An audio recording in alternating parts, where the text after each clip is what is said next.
Okay, magandang araw po sa lahat ng mga boss.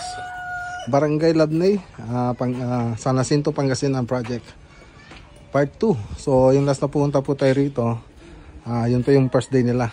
So 3D animation lang po yung pinakita natin nung last. So ito, bumalik po tayo, nakapag-framing na po sila, nagtatakip na rin po sila. So combination po siya ng gypsum board tsaka PVC. Tapos yung ilaw natin na aluminum profile na may LED.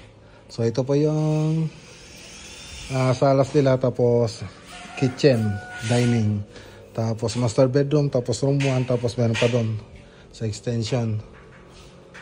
Okay. So kung gusto niyo makita yung 3D animation na ito, nasa part 1 ng video natin. So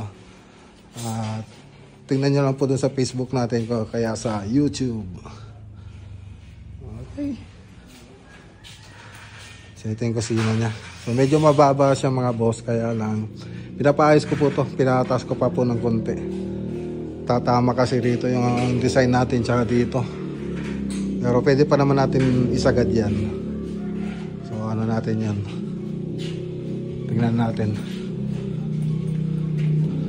Okay, so ito yung room 2. Tapos dito sa may extension, so flat lang po siya rito.